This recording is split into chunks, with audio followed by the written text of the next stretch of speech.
Olá, pessoal! Meu nome é Daniele Ximenes, professora de língua portuguesa. Na aula de hoje falaremos sobre conhecimentos linguísticos, paralinguísticos e multissemióticos. E o que será isso? Professora, eu não faço ideia do que a senhora está falando. Mas calma lá, que no decorrer dessa aula você verá que não é um bicho de 7 cabeças e que com certeza você já tem boa parte desses conhecimentos e ao longo também desta aula você vai aprimorá-los. Vamos lá? Acompanhe aí comigo na tela. Primeiro, antes de a gente falar o que são conhecimentos linguísticos, paralinguísticos e multissemióticos, é importante que a gente faça uma breve abordagem sobre o que seria a comunicação, já que nós estamos falando de língua, de linguagem, de forma de comunicação, que é a função primeira da nossa língua portuguesa ou de qualquer idioma, independentemente do lugar em que nós falemos determinada língua, tá certo? Então, o que seria aí a comunicação? Ela é multilateral, isso significa que ela não é individual, ela tem vários lados aí, tá certo? Então, ela integra linguagem verbal, não verbal e escrita. Mas como assim, professora? Quer dizer que para me comunicar eu não preciso necessariamente usar apenas um idioma? Isso mesmo, existem outros recursos que são essenciais para que, de fato, a minha comunicação aconteça de forma coesa, efetiva e sem nenhum desvio aí, tá certo? Então, acompanhe aí comigo novamente, tá? Então, cada camada, ela desempenha um papel crucial na construção do significado e na interação social, pois a interpretação varia conforme o contexto e os elementos envolvidos. Falando aí nos recursos linguísticos, eles incluem a gramática e sintaxe. Ai, professora, a aula estava boa demais. Eu não quero mais saber de gramática, eu tenho dificuldade, já não basta lá aqueles cálculos de matemática que são extremamente difíceis. Pessoal, gramática é estudo, é aprendizagem, tá certo? Então, quando nós falamos desses conhecimentos, a parte gramatical ela é importante e ela entra aqui. Em seguida, eu tenho aí os paralinguísticos, que abrangem o tom de voz e as expressões faciais. Mas como é que isso acontece, professora, em um determinado texto? Você com certeza já deve ter visto e lido alguma história em quadrinho, não leu? Você com certeza também deve ter estudado os sinais de pontuação também. Estudou? Não vem com conversa que não estudou, porque com certeza você estudou. Então, esses recursos aí, eles ajudam para que a gente observe essa construção. Porque lembrando que comunicação, ela pode acontecer através de um texto ali e ela pode acontecer de forma oral, de forma visual, de forma presencial, mas nem sempre é possível. E como eu consigo identificar isso em um texto governamental, em uma questão do Enem, em uma interpretação textual, em um anúncio publicitário? Então, é para isso que esses conhecimentos existem e que são importantes. Então, continuemos aí. E aí, esses recursos multissemióticos combinam diferentes meios de comunicação, como imagens e textos, para transmitir mensagens de maneira mais rica.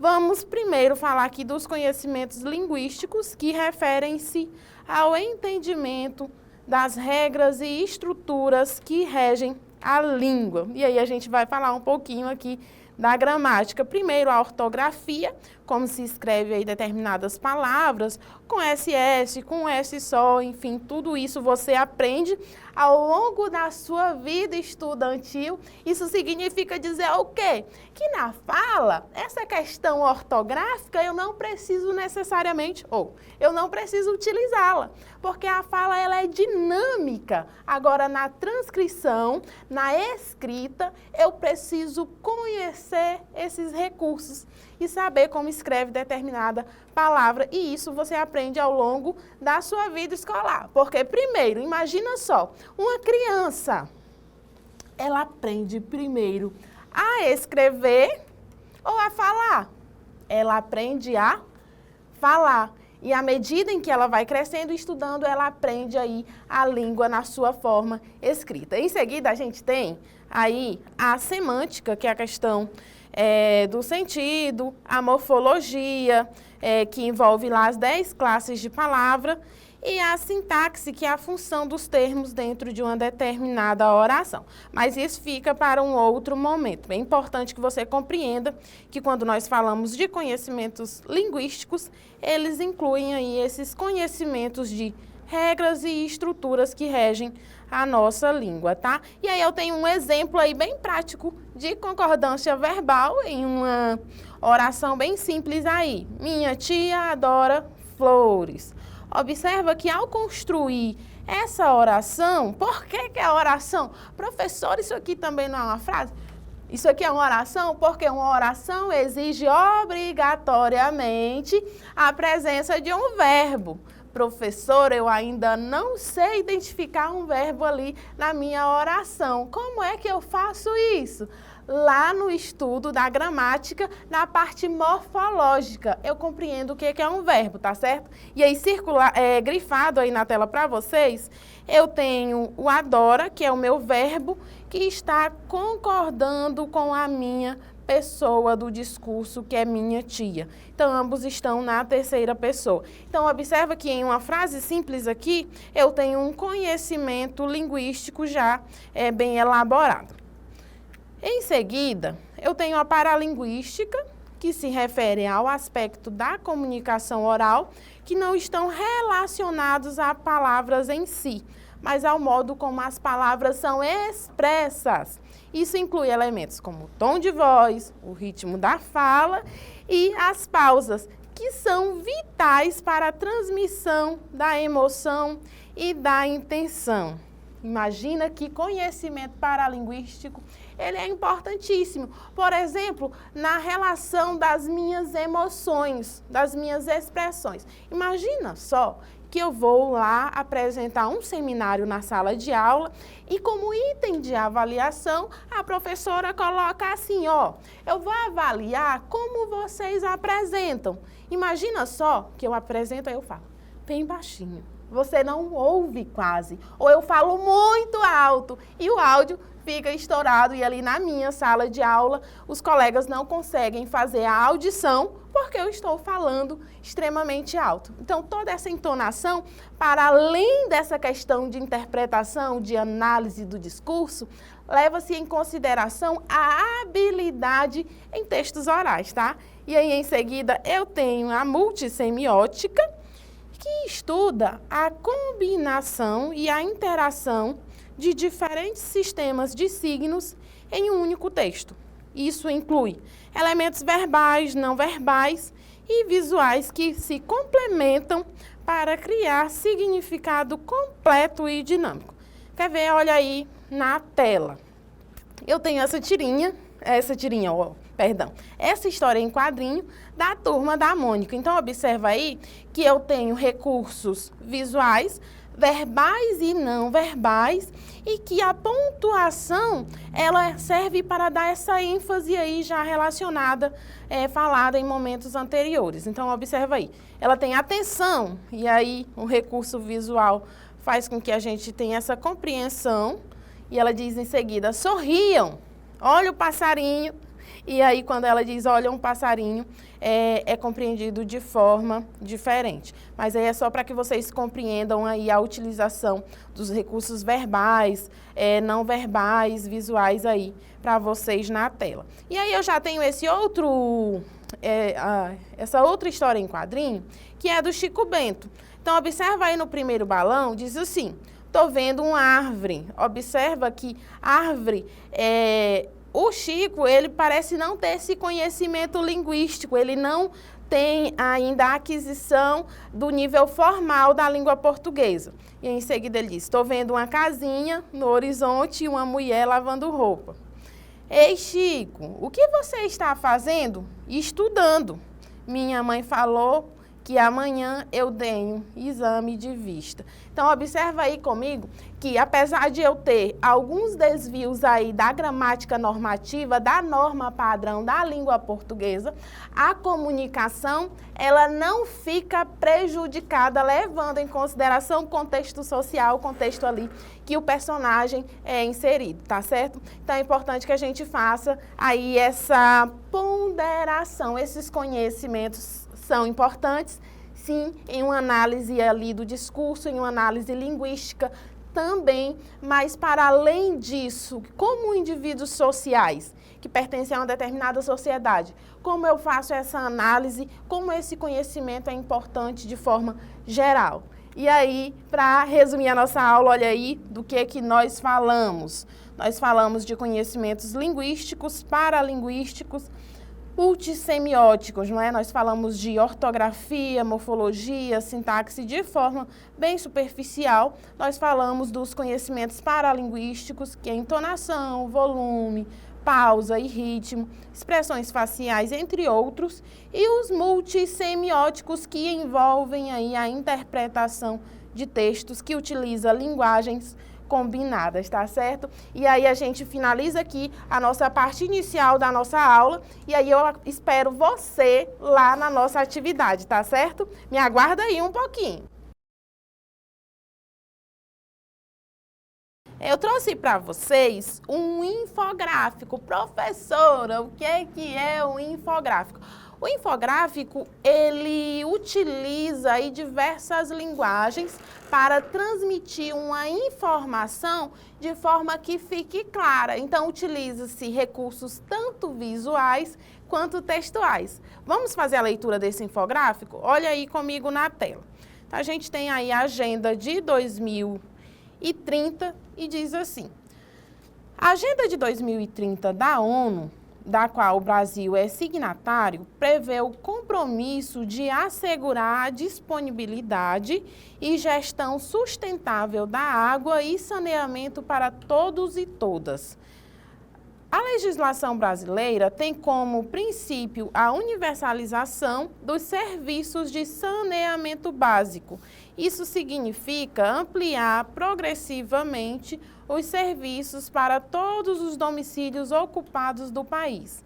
O Plano Nacional de Saneamento Básico prevê alcançar a universalização até 2033. Para isso, é preciso ampliar os investimentos. Aí em cima, aí na parte superior direita, que aparece na tela para vocês, eu tenho um mapa do Brasil que diz aí que a água potável e saneamento deve chegar aí em todos os estados. Em seguida, eu tenho o seguinte: o BNDES, em seu plano trienal de 2020 a 2022, assume o compromisso de beneficiar 5,5 milhões de brasileiros com ampliação e melhoria dos sistemas de esgotamento sanitário.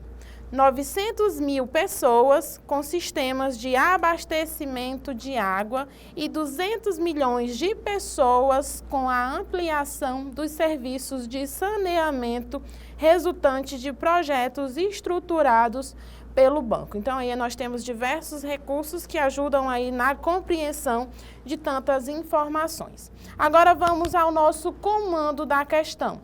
Diz assim: esse infográfico, e eu já disse para vocês o que é um infográfico, esse gênero textual, revela que o BNDES se mobilizará em prol do cumprimento de um dos objetivos da Agenda 2030 da ONU, a universalização do saneamento básico.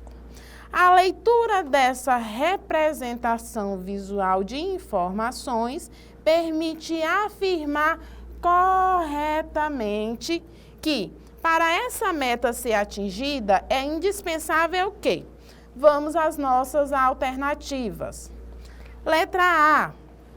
O investimento em sistemas de abastecimento de água seja priorizado em relação à ampliação do esgotamento sanitário? Não, tem que ser concomitante, não é? Então, não seria essa alternativa. Letra B. As pessoas desprovidas de água tratada e saneamento, de maneira geral, envolvam-se em projetos estruturados pelo BNDES? Não, aqui nós temos aí a questão de investimento e não de envolvimento da comunidade. Letra C. Os investimentos em saneamento básico sejam ampliados para que a meta do Plano Nacional de Saneamento Básico seja cumprida até 2030? Não, a meta é até 2033.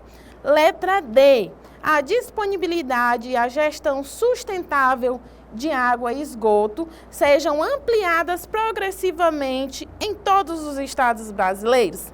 Peraí, chegamos à nossa alternativa correta. E aí você me faz a pergunta, professora, onde é que está essa informação de todos os estados brasileiros? Você lembra que ao fazer a leitura, eu pedi para olhar lá o mapa do Brasil, que tinha ali uma imagem bem bonitinha, que o saneamento deveria chegar em todos os estados?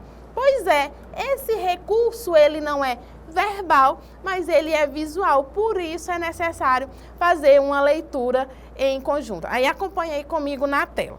O que é que nós temos aqui nessa questão?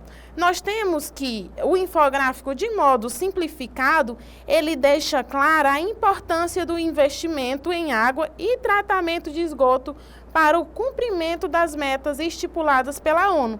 E para isso tem que alcançar todos os estados brasileiros. Então aqui eu tenho a minha alternativa correta, que é a letra D. E a letra E, os brasileiros tomem consciência da importância do apoio de instituições bancárias para o acesso aos serviços de saneamento básico. Então, essa aqui informação ela está equivocada, ela está errada, levando em consideração que não é esse o meu objetivo no infográfico. E aí, pessoal, como é que está? Estão craques agora nos conhecimentos linguísticos, paralinguísticos e multissemióticos? Ao longo da vida escolar de vocês, tanto o nível médio aí quanto o nível superior, vocês irão se deparar cada vez mais com informações como essa que exigem esses conhecimentos, tá certo? Então a nossa aula fica por aqui. Eu espero que você tenha aprendido muito bem esse conteúdo. Até a próxima. Tchau!